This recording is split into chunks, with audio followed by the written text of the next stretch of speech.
신명기라고 하는 성경을 같이 보고 있습니다. 이 성경은 누가 누구에게 어디에서 주신 말씀인가?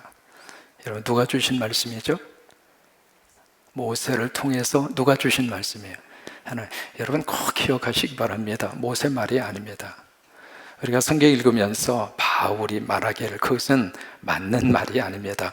정확하게 표현한다면 바울을 통해서 누가 말씀하세요? 하나님이 말씀하시는 거예요.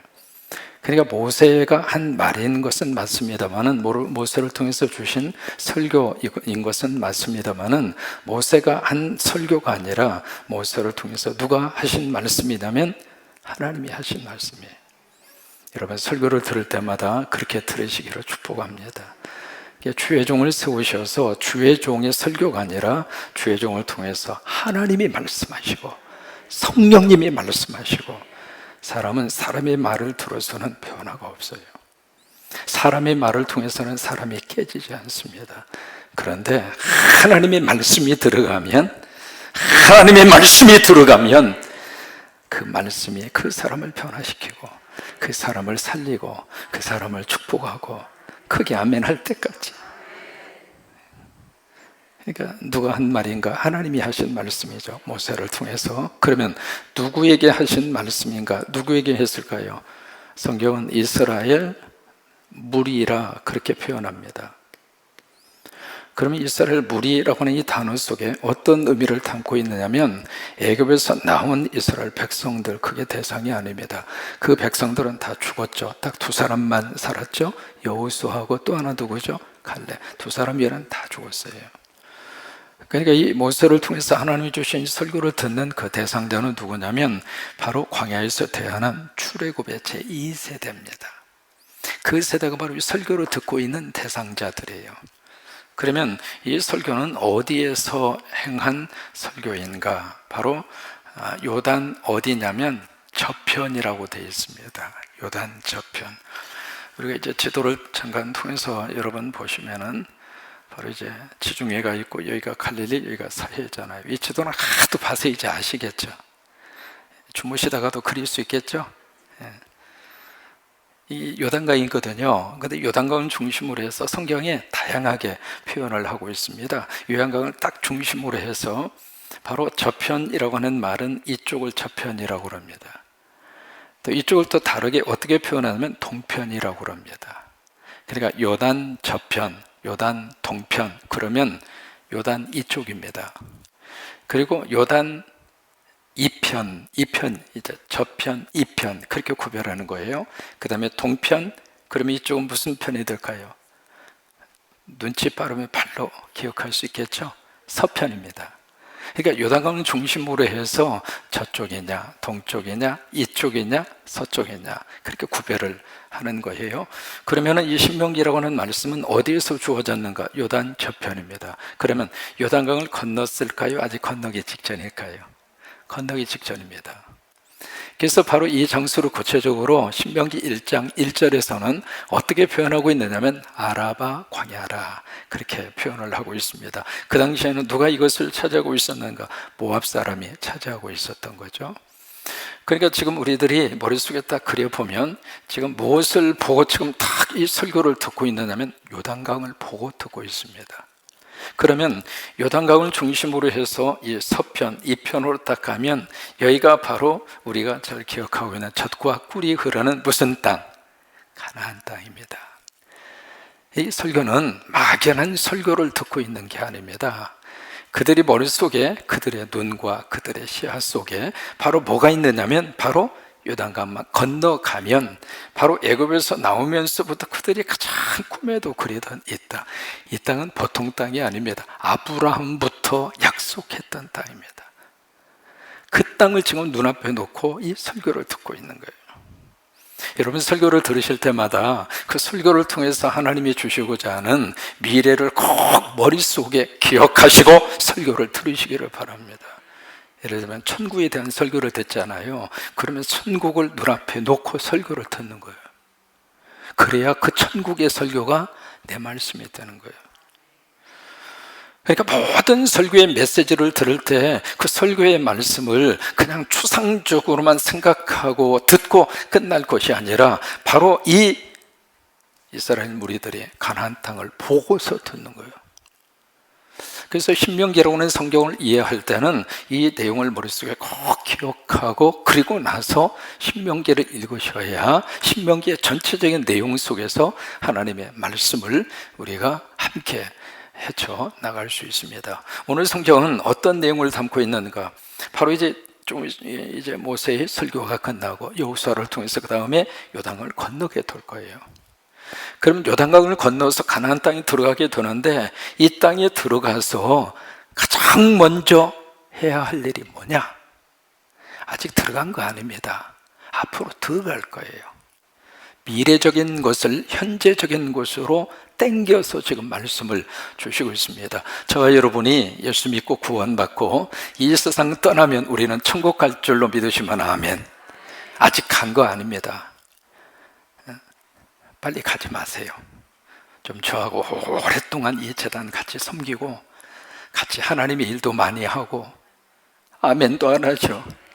건강하게 하나님의 은혜도 많이 누리고 후손들이 잘 되는 것도 보시고 교회를 통해서 하나님이 하시는 일도 여러분들이 눈으로 목격하시고 그렇게 하신 다음에 술을 다 누리시고 그리고 다 기도하시고 잠자리에 들으셨는데 그냥 천국이야.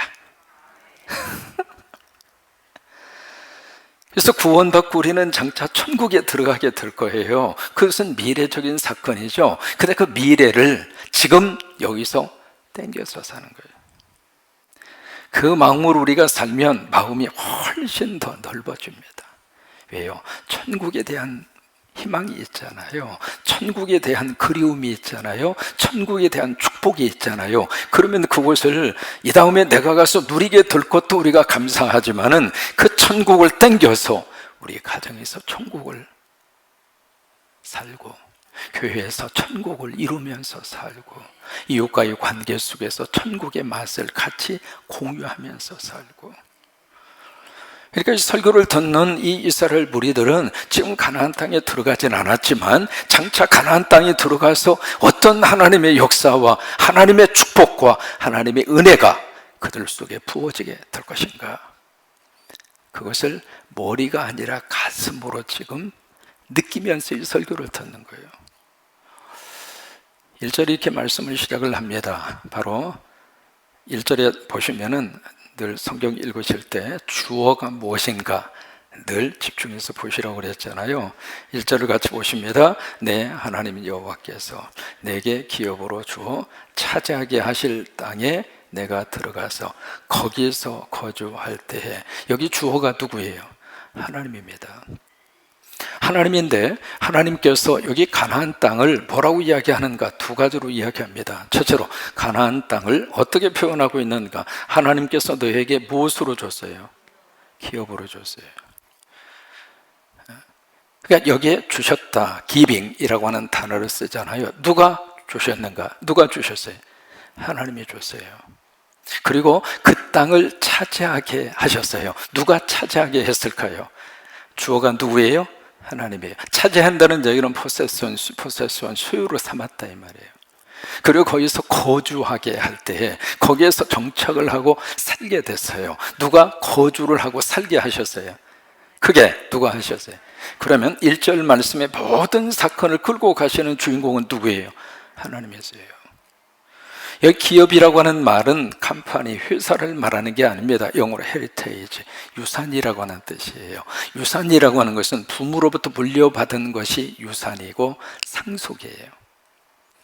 그러니까 가나안 땅을 기업이라고 말씀하시는 그 이유는 이 땅은 하나님의 것인데 그 하나님의 소유를 이스라엘 백성들에게 주신 거예요. 그들이 노력을 하고 땀 흘려서 얻어낸 땅이 아닙니다. 그래서 기업이라고 하는 말을 쓰는 거예요. 여러분 기업이라고 하는 말을 썼을 때 그래서 가나안 땅은 매매가 되지 않습니다. 전부 다 제비를 뽑아서 땅을 분배받았을 때 매매 허락하지 않잖아요. 무슨 일이 있어서 만약에 매매를 했다 하더라도 희년이 되면 본래 주인으로 돌아가잖아요. 왜 그랬는가? 이 전체 이 땅의 프로펫, 이 전체 재산의 오너가 누구인가? 하나님이라 이 말이에요.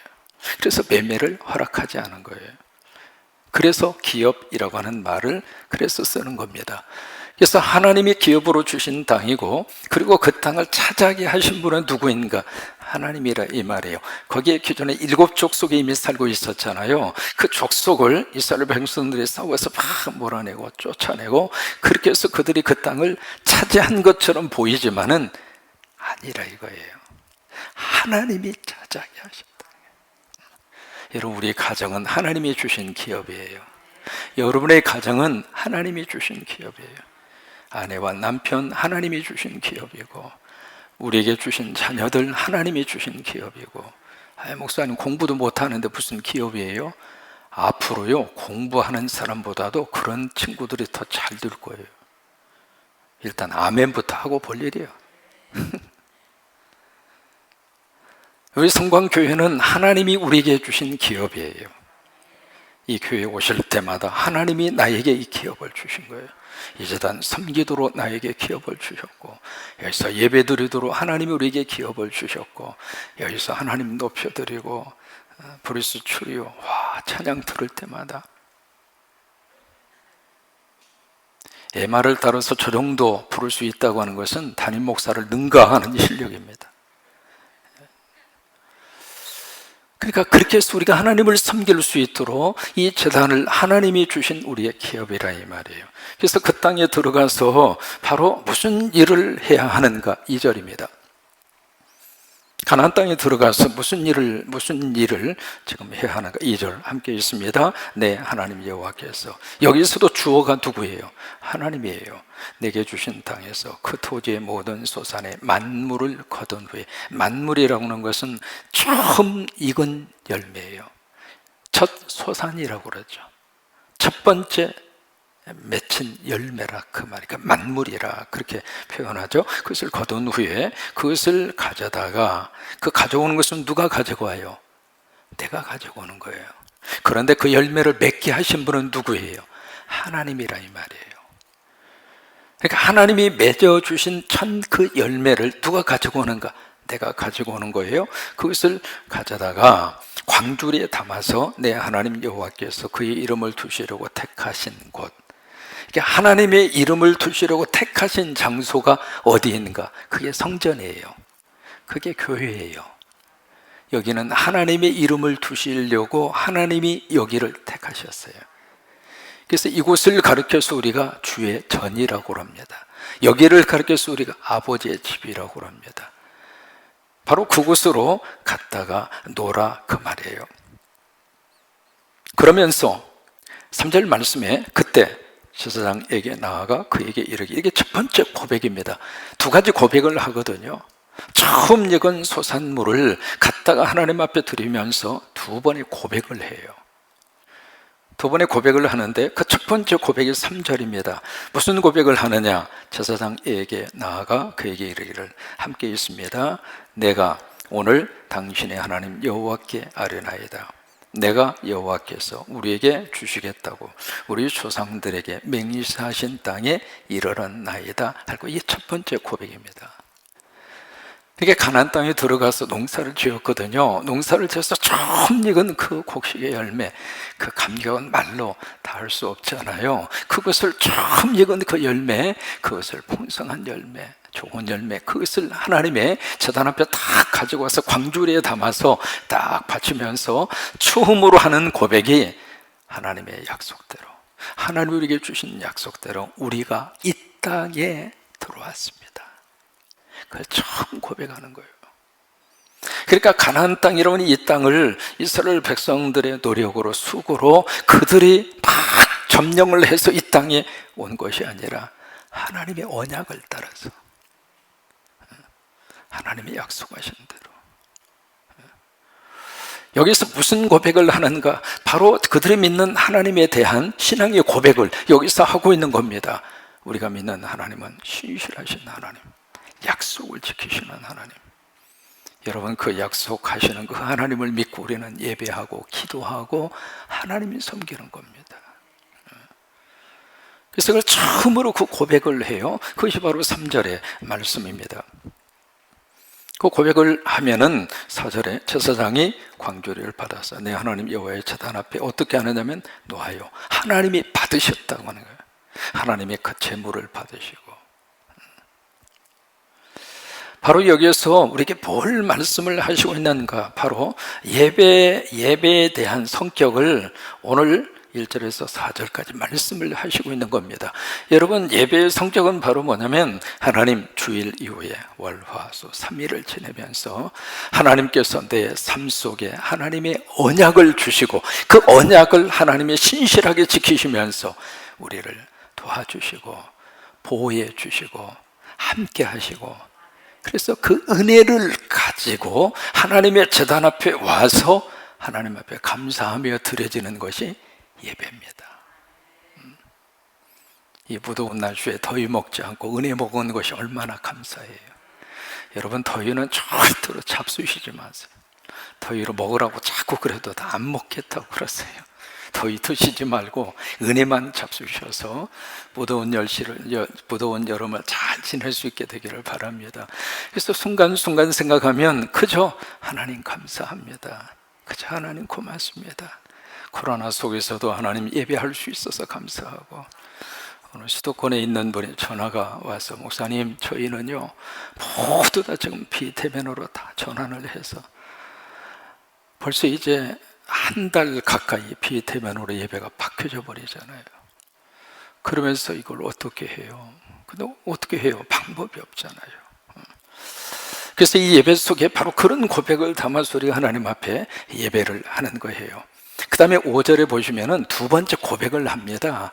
이 두 번째 고백이 5절에서 9절까지거든요. 굉장히 긴 내용인데 5절에서 9절까지 그 내용이 바로 뭐냐면 대하 드라마예요. 이스라엘의 역사에 대한 압축 파일입니다. 그래서 조상들부터 시작을 해요. 근데 조상들의 이름이 나오는데 한 가지 5절을 보시면은 아람 사람이라 좀 이해하기 어려운 단어 하나가 나오잖아요. 여기 5절에 보시면은 내 조상은, 그러니까 내 조상, 누구 조상이에요? 모세의 조상이잖아요. 나의 조상이라 그렇게 표현을 했으니까 방랑하는 아람 사람이다. 그리고 이스라엘의 조상이 누구인가? 아브라함이잖아요. 그러니까 아브라함이 어떻게 아람 사람일까? 그 생각을 하죠. 여러분, 아브라함이 온 장소가 어디예요? 이쪽이잖아요. 넬롱하는 지점까지 올라가야 되잖아요. 여기 유프라데스 티그리스 강 유역 안에 있는 여기 하란이잖아요. 이 하란 이쪽 지역을 가리켜서 아람이라고 그래요. 아람.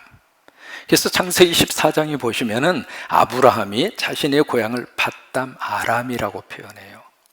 그러니까 바로 여기에 있었던 그 조상들이 바로 이곳으로 오게 됐잖아요. 여기 와서 정착하려고 했는데 어떻게 해요? 먹을 것이 없어서 어디로 갔어요? 애굽으로 내려갔잖아요. 애굽에 가서 막 고생을 하고 있었는데 이 이스라엘 백성들이 억압을 주고 고통을 줄 때마다 더 잘 된 거예요. 저 잘 되니까 여기 애굽에 새로운 세대, 새로운 정권이 들어서서 이 이스라엘 백성들을 막 핍박하죠. 핍박하니까 막 눌려서 살다가 하나님을 기억하고 하나님 앞에 호소합니다. 그 하나님이 그들의 기도를 그 탄식과 그들의 호소를 하나님이 들으시고 하나님의 사람 모세를 보내셔서 이 애굽에서 다시 가나안 땅으로 끌어와요. 그 이야기예요. 그 이야기를 5절에서 9절까지 두 번째 고백을 합니다. 그 두 번째 그 고백, 이것을 가리켜서 뭐라고 이야기하냐면 단축 역사 고백이라 그래요. Short Historical Credo라고 하는 말을 씁니다. short이라고 하는 말은 짧다 그 말이잖아요. historical, 역사라고 하는 뜻이죠. credo라고 하는 게 신앙 고백이에요. 그러니까 단축 역사 고백을 5절에서 9절까지 합니다. 이게 5절에서 9절까지 그 short historical credo 그 안에 무슨 고백을 담고 있느냐면 우리가 믿는 하나님은 구원자 하나님이시다. 그 고백을 거의 다 담고 있는 거예요. 그러니까 이 예배 속에 뭐가 담겨져 있는가? 바로 고백이 담겨 있어요. 그러니까 단순히 첫 소산물을 갖다가 바치는 행위, 그것으로 예배가 끝나는 것이 아니라 그것을 갖다가 바쳐드리면서, 그래서 첫 번째 고백은 하나님의 언약의 약속을 따라 우리가 이 땅에 왔습니다. 두 번째, 그것을 바쳐드리면서 하나님이 받으신 다음에 이제는 하나님이 우리 역사 속에서 하나님이 우리의 구원자가 되십니다. 그래서 숏 단축 역사 고백을 합니다. 이 단축 역사 고백의 주인공으로 등장하는 분이 누구냐면 하나님이세요. 하나님. 그래서 마지막 10절에 보시면은 10절이 이렇게 끝나거든요. 10절 같이 읽습니다. 여호와여, 이제 내가 주께서 내게 주신 토지 소산의 만물을 가져왔나이다 하고 너는 그것을 내 하나님 여호와 앞에 두고 내 하나님 여호와 앞에서 경비할 것이며, 11절 같이 읽습니다. 내 하나님 여호와께서 너와 내 집에 주신 모든 복으로 말미암아. 그 다음에 보세요.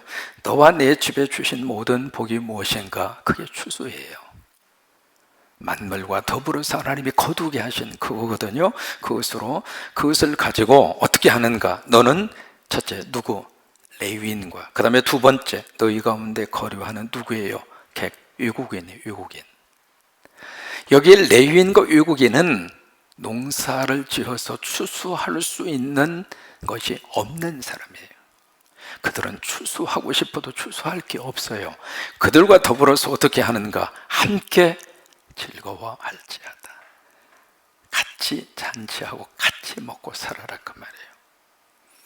이 말씀을 지금 가나안 땅에 들어가서 가장 먼저 이스라엘 백성들이 이 일을 하라고 말씀을 하시고 있는데, 이게 어떤 내용을 우리에게 담고 있는가? 자, 보실까요? 가나안 땅에 들어가면 뭘 해야 하는가? 땅을 가까이 하고 살아야 돼요. 다시 말해 농사 짓고 살아야 돼요. 땅을 가까이 하고 사는데, 땅을 가까이 하다 보면 어떤 사람으로 바뀌어지는가? 땅의 사람으로 고착화될 가능성이 많습니다. 여러분, 이 땅이라고 하는 문제는 보통 문제가 아니거든요.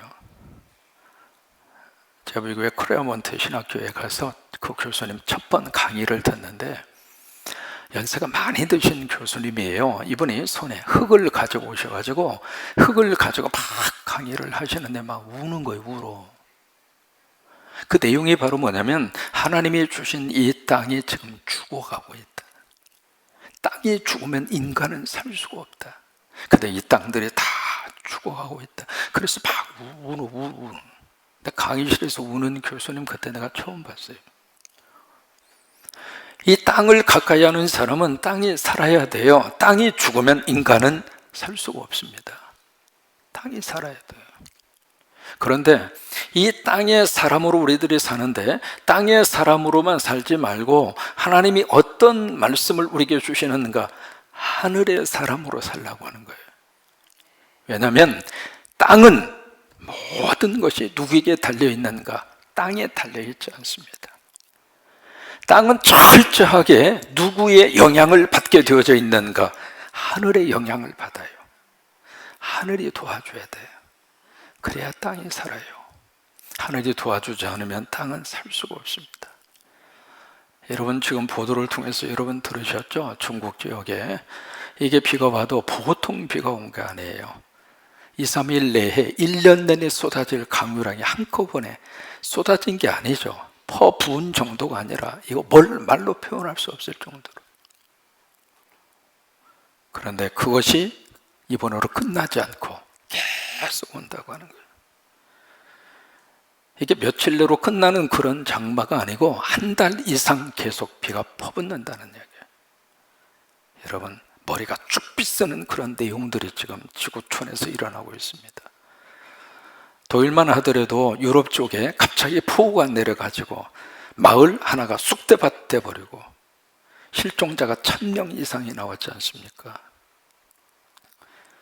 메르켈 총리가 그 현장을 방문해서 뭐라고 이야기했느냐면, 독일 말로는 표현할 수 있는 단어가 없습니다. 얼마나 끔찍하면. 이런 속에서 우리가 살고 있습니다. 땅이 아무리 우리가 열심히 땅을 통해서 우리가 땅에 발을 붙이면서 땅에 뭔가를 해서 우리가 생활을 하고 땅을 통해서 우리가 삶의 근거를 찾아가면서 살고 있지만 땅은 철저하게 하늘이 도와줘야 돼요. 하늘에 도와줘요. 하늘문이 열려져야 땅이 삽니다. 그래서 바로 이스라엘 백성들에게 그들은 이제 지금까지 계속 목축업으로 살았거든요. 농사를 지어본 적이 없습니다. 처음으로 가나안 땅에 정착해서 농사를 짓는 거예요. 감격스럽기도 하고 고맙기도 하고, 왜? 더 이상 떠돌이 인생을 살지 않아도 되니까. 그러나 그 땅을 딛고 땅에서 먹고 사는 사람이 되지만, 그러나 너희는 땅의 사람이 아니다. 하늘의 사람이다. 하나님을 기억해라. 그러면서 가나안 땅에 들어가서 가장 먼저 그 일을 하게 하시는 하나님의 뜻이 바로 여기에 있습니다. 여러분, 땅이라고 하는 이 삶은 우리가 알고 있는 것처럼 영원하지 않습니다. 하나님이 주신 생명 살다가 하나님이 오라 하면 아멘 하고 저나 여러분이나 가야 합니다. 정말 우리가 두려워할 대상은 여호와 하나님이십니다. 그 영원한 하늘의 세계는 영원합니다. 그리고 우리가 궁극적으로 바라고 기대하고 원하는 곳은 바로 하늘입니다. 그 축복이 넘치기를 주의 이름으로 축원합니다.